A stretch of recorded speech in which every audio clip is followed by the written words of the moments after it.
आज मैं आपको इस वीडियो में इंटीग्रा एसेंशिया लिमिटेड के राइट्स इशू के बारे में बताने वाला हूं।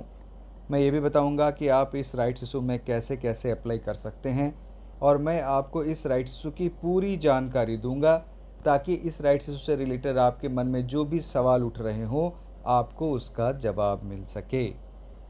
इस राइट्स इशू में company 15,36,24,538 fully paid up equity shares issue कर रही है और इस राइट्स इशू का प्राइस ₹3.25 प्रति इक्विटी शेयर रखा गया है। यानी आपको इस राइट्स इशू में अप्लाई करने के लिए 3.25 रुपीज़ पर इक्विटी शेयर की पेमेंट करनी है। और अगर हम लोग इस राइट्स इशू का प्राइस जो ₹3.25 है इसे इस शेयर के प्रीवियस क्लोजिंग प्राइस जो ₹3.40 है इससे कंपेयर करें तो अभी ये राइट्स इशू 4.4% के डिस्काउंट पर मिल रहा है। यानी कि इस शेयर के एक्स राइट होने के बाद भी आपको ये राइट शेयर्स 4.5% के डिस्काउंट पर मिल रहा है। इस राइट्स इशू की रिकॉर्ड डेट 1 जून 2024 थी, यानी कि ये शेयर एक्स राइट हो चुका है। दोस्तों, इस राइट्स इशू का साइज़ 49,92,80,000 रुपये है। यानी कि अगर ये राइट्स इशू फुली सब्सक्राइब हो जाता है तो कंपनी को लगभग 50 करोड़ रुपए आने वाले हैं। इस राइट्स इशू का राइट्स इंटाइटलमेंट रेशियो 20:119 है। यानी कि अगर रिकॉर्ड डेट पर आपके पास इस कंपनी के 119 शेयर्स होंगे तो आप 20 राइट शेयर्स के लिए एलिजिबल हो गए होंगे और इसी रेशियो में कंपनी राइट्स इंटाइटलमेंट को एलिजिबल शेयर होल्डर्स के डीमेट अकाउंट में क्रेडिट कर दी होगी। यानी कि आपको आपके राइट्स इंटाइटलमेंट आपके डीमेट अकाउंट में आ गए होंगे, क्योंकि राइट्स इंटाइटलमेंट को क्रेडिट होने की लास्ट डेट 5 जून 2024 थी। ऐसे शेयर होल्डर जिनके पास इस कंपनी के रिकॉर्ड डेट पर 119 से कम शेयर्स होंगे उनकी एलिजिबिलिटी हो गई होगी 0, लेकिन वो भी अगर एडिशनल शेयर्स के लिए अप्लाई करते हैं तो कंपनी कम से कम एक राइट शेयर के अलॉटमेंट की प्रेफरेंस देगी। और ऐसे शेयर होल्डर जिनके पास इस कंपनी के शेयर्स 119 के मल्टीपल पे नहीं हैं और वो भी एडिशनल शेयर्स के लिए अप्लाई करते हैं तो उन्हें भी कंपनी कम से कम एक राइट शेयर्स के अलॉटमेंट की प्रेफरेंस देगी। दोस्तों, ये राइट्स इशू 11 जून 2024 को ओपन हो रहा है और राइट्स इंटाइटलमेंट की ऑन मार्केट रिनंसिएशन की लास्ट डेट 20 जून 2024 है और ये राइट्स इशू 25 जून 2024 को क्लोज हो जाएगा। तो राइट्स इंटाइटलमेंट की ट्रेडिंग 11 जून से लेकर 20 जून 2024 तक होगी, जिसमें 11 जून और 20 जून ये दोनों डेट इंक्लूडेड हैं। और अगर आप इस राइट्स इशू में अप्लाई करना चाहते हैं तो आप इस राइट्स इशू में 11 जून से लेकर 25 जून 2024 तक अप्लाई कर सकते हैं और इसमें 11 जून और 25 जून ये दोनों डेट इंक्लूडेड हैं। तो दोस्तों, राइट्स इंटाइटलमेंट की ट्रेडिंग 11 जून से लेकर 20 जून 2024 तक ही होगी। 20 जून के बाद राइट्स इंटाइटलमेंट की ट्रेडिंग बंद हो जाएगी।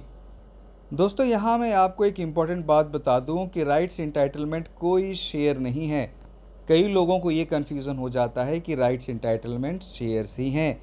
ये कोई शेयर नहीं है और इन्हें आपके डीमेट अकाउंट में टेम्पररी बेसिस पर क्रेडिट किया गया है या अलॉट किया गया है। तो आपके डीमेट अकाउंट में ये राइट्स इंटाइटलमेंट 11 जून से लेकर 25 जून तक ही होंगे।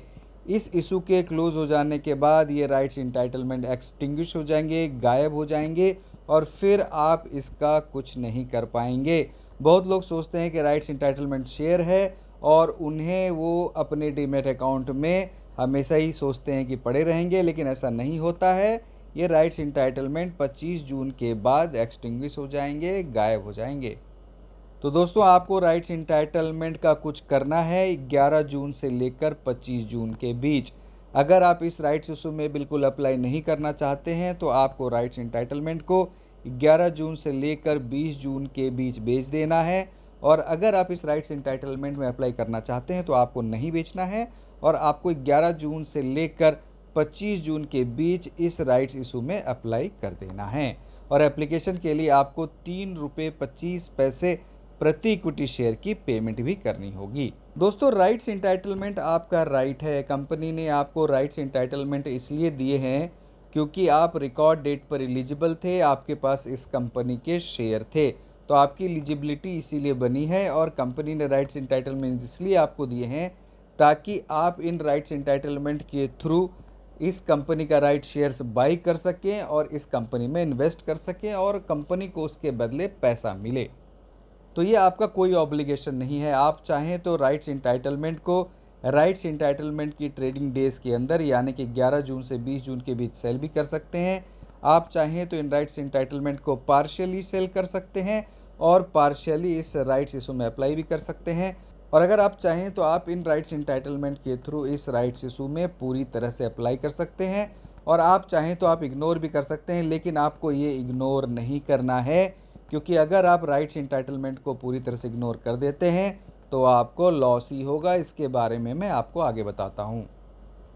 दोस्तों, यहाँ पार्शियली सेल का मतलब ये है कि सपोज़ कीजिए कि आपको 100 राइट्स एंटाइटलमेंट्स क्रेडिट हुए हैं, तो आप चाहें तो आप 50 राइट्स एंटाइटलमेंट को सेल भी कर सकते हैं, 50 के थ्रू अप्लाई भी कर सकते हैं। आप जैसा चाहें वैसा कर सकते हैं।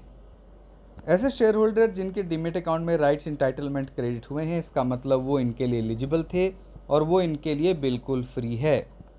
लेकिन ऐसे शेयर होल्डर जिनके डीमैट अकाउंट में राइट्स एंटाइटलमेंट्स क्रेडिट नहीं हुए हैं, इसका मतलब वो रिकॉर्ड डेट पर इन राइट्स एंटाइटलमेंट के लिए एलिजिबल नहीं थे। लेकिन फिर भी अगर वो इस राइट्स इशू में पार्टिसिपेट करना चाहते हैं तो आप राइट्स एंटाइटलमेंट को बाय कर इस राइट्स इशू में पार्टिसिपेट कर सकते हैं। और इन राइट एंटाइटलमेंट को बाय करने के लिए आपको एक प्राइस पे करना होगा जो आपको कॉस्ट होगा, और आपको इस राइट्स इशू में अप्लाई करने के लिए 3 रुपये 25 पैसे प्रति इक्विटी शेयर की भी पेमेंट करनी होगी। तो आपके लिए कॉस्ट बढ़ जाएगा, मतलब आपने जो प्राइस पे किया इसको बाय करने के लिए वो प्लस 3 रुपये 25 पैसे इन दोनों की पेमेंट करनी होगी। लेकिन ऐसे शेयर होल्डर जिनके डीमैट अकाउंट में क्रेडिट हुए हैं उन्हें मात्र 3 रुपये 25 पैसे प्रति इक्विटी शेयर की ही पेमेंट करनी होगी इस राइट्स इशू में अप्लाई करने के लिए। अब मैं आपको ये बताने वाला हूँ कि अगर आप राइट्स एंटाइटलमेंट को पूरी तरह से इग्नोर कर देते हैं तो आपको कैसे लॉस हो सकता है। अगर आपके डीमैट अकाउंट में राइट्स एंटाइटलमेंट्स क्रेडिट हुए हैं और अगर आप इन राइट्स एंटाइटलमेंट को राइट्स एंटाइटलमेंट की ट्रेडिंग डेज़ के अंदर बेचते भी नहीं हैं और आप इस राइट्स इशू में अप्लाई भी नहीं करते हैं, तो आप इन राइट्स एंटाइटलमेंट को सेल कर जो पैसा कमा सकते थे वो गंवा देंगे। यानी कि इस राइट्स इशू में जो एक्स राइट होने पर इस शेयर में प्राइस एडजस्टमेंट हुआ है, आप उसको रिकवर नहीं कर पाएंगे। और अगर आप राइट्स एंटाइटलमेंट को मार्केट से बाई करते हैं, मतलब ट्रेडिंग डेज़ के अंदर बाई करते हैं, तो आप उसको बाई करने में एक प्राइस भी पे करना होगा। और अगर आप इन राइट्स एंटाइटलमेंट को बेच भी नहीं पाते हैं और आप इस राइट्स इशू में अप्लाई भी नहीं करते हैं, तो आपने जो प्राइस पे किया है वो पूरी तरह से लॉस हो जाएगा। तो आपको इन दोनों कंडीशंस में लॉस ही होगा। तो आपको राइट्स एंटाइटलमेंट को इग्नोर नहीं करना है, ये बात आप ध्यान में रखिए। राइट्स एंटाइटलमेंट की लिस्टिंग टेम्परेरी बेसिस पर होती है और इसकी सेटलमेंट T+1 डेज पर ट्रेड फॉर ट्रेड बेसिस पर होती है। यानी कि आप राइट्स एंटाइटलमेंट को बाय कर उसी दिन सेल नहीं कर पाएंगे, तो आपको इसकी डिलीवरी लेनी ही लेनी होगी।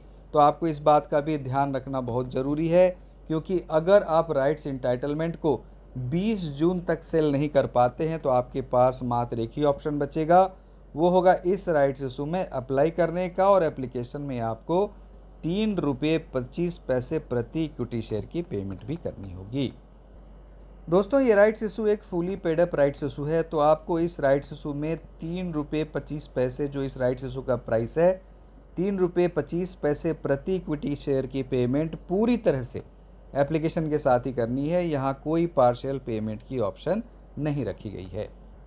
दोस्तों, मैं अब आपको इस राइट्स इशू के ऑब्जेक्टिव के बारे में बताने वाला हूँ। अगर ये राइट्स इशू पूरी तरह से सब्सक्राइब हो जाता है तो कंपनी के पास जो ग्रॉस प्रोसीड आएगा वो होगा 49,92,80,000 रुपये, और कंपनी को इशू रिलेटेड एक्सपेंसेस 1,15,00,000 रुपये के आसपास आएंगे। और कंपनी अपने वर्किंग कैपिटल रिक्वायरमेंट में 36,60,00,000 का इस्तेमाल करेगी और जनरल कॉरपोरेट में कंपनी 12,17,80,000 रुपये का इस्तेमाल करेगी। दोस्तों, आप इस राइट्स इशू में 2 तरीके से अप्लाई कर सकते हैं। पहला तरीका ऑनलाइन तरीका और दूसरा तरीका है ऑफलाइन तरीका। ऑनलाइन तरीके में आपको अपने ऐसे ऑनलाइन बैंक अकाउंट में लॉगिन करना है जो सेबी के साथ सेल्फ सर्टिफाइड सिंडिकेट बैंक की तरह रजिस्टर्ड हो और जो असबा ऑफर करता हो। असबा मतलब application supported by blocked amount. तो आपको अपने ऐसे बैंक अकाउंट में लॉगिन करना है, असबा ऑप्शन में जाना है और पूरे प्रोसेस को कंप्लीट करना है, तो आप इस राइट्स इशू में ऑनलाइन अप्लाई कर पाएंगे। अगर इससे पहले आपने किसी भी आईपीओ में अप्लाई किया है तो इसका तरीका बिल्कुल सेम ही है, आपको कोई दिक्कत नहीं होने वाला है। अगर आपने अपने डीमेट अकाउंट को रजिस्टर नहीं किया हुआ है तो आपको अपने डीपीआईडी क्लाइंट आईडी को डालकर सबसे पहले उससे इसमें रजिस्टर करना होगा और सारे प्रोसेस को फॉलो करना होगा। आप एक्सिस बैंक में किसी भी आईपीओ या राइट्स इशू में कैसे अप्लाई कर सकते हैं, इस पर मैंने पहले भी स्टेप बाय स्टेप वीडियो बनाया हुआ है। आप ऊपर आई बटन को क्लिक कर इस वीडियो को जरूर देखें, आपको काफ़ी मदद मिलेगी।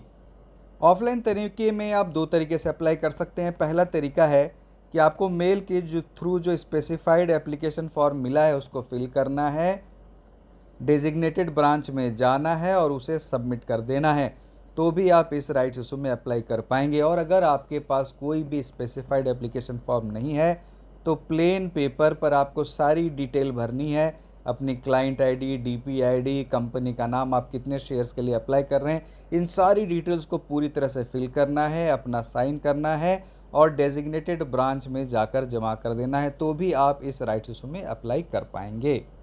और हाँ, सबसे इम्पोर्टेंट बात यह है कि आपके बैंक अकाउंट में सफिशिएंट बैलेंस होना बहुत ही ज़रूरी है, क्योंकि इन सारे प्रोसेस में जो एप्लीकेशन होगा वो असबा के ही थ्रू होगा।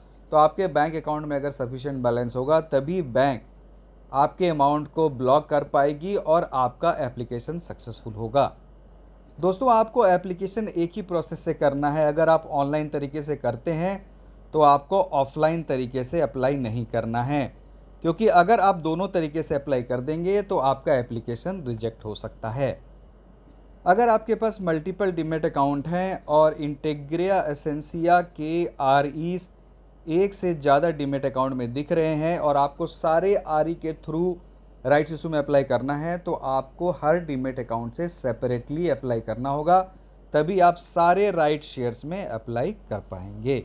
दोस्तों, अगर आप एडिशनल शेयर्स के लिए अप्लाई करना चाहते हैं तो आप कर सकते हैं, लेकिन एडिशनल शेयर्स के लिए आप तभी एलिजिबल होंगे जब आप एक भी राइट्स इंटाइटलमेंट को रिनंस या सेल नहीं करते हैं। अगर आप एक भी राइट्स इंटाइटलमेंट को सेल कर देते हैं तो आप एडिशनल शेयर्स के लिए एलिजिबल नहीं होंगे, इस बात को आप ध्यान रखिए। तो आप अगर एडिशनल शेयर्स के लिए अप्लाई करना चाहते हैं तो आपको एक भी राइट्स इंटाइटलमेंट को बेचना नहीं है।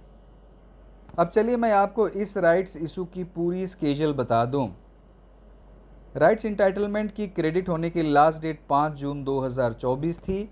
ये राइट्स इशू 11 जून 2024 को ओपन हो रहा है। राइट्स इंटाइटलमेंट की ऑन मार्केट रिनंसिएशन की लास्ट डेट 20 जून 2024 है और ये राइट्स इशू 25 जून 2024 को क्लोज हो जाएगा।